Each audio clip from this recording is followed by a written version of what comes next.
Demək, iki dəyişənli xətti funksiya dərsindəyik.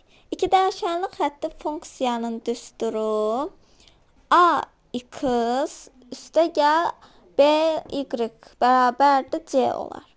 Və burada qaydaya əsasən də biz misalları həll etməliyik.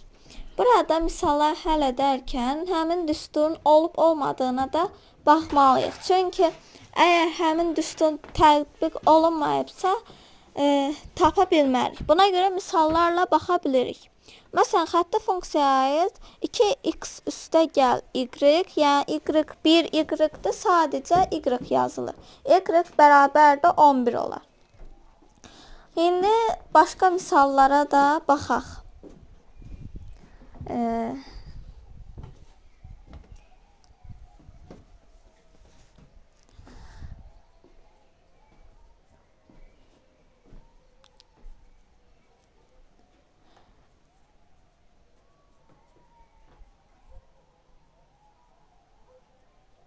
Misal olaraq 2x üstəgəl y bərabərdir -5 olarsa, bizdən burada soruşur ki, 2x üstəgəl y bərabər -5-in x-i, yəni y-i x ilə ifadə edin. Bu zamanda biz nə etməliyik? Biz burada 2x üstəgəl y bərabərdir -5, x daha çıxırıq. Nətər yəni? 2x üstəgəl y əksi olan ədəd 2x-in -2x eləyir.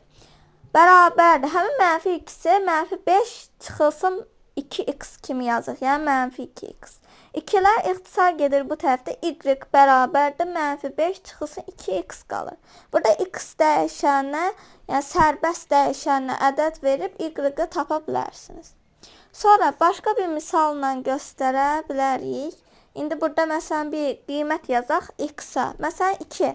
2 olarsa -4 üstəgəl -5 -9 cavabını almış oluruq y-də. Yəni istədiyiniz formada yaza bilərsiniz.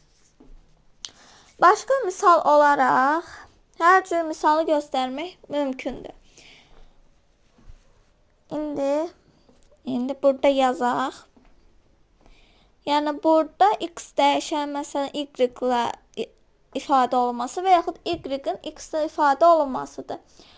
X-in y ilə ifadə olunması olsa, biz burada y ilə çıxırıq. Bunu gələn dəfə izah edəcəm.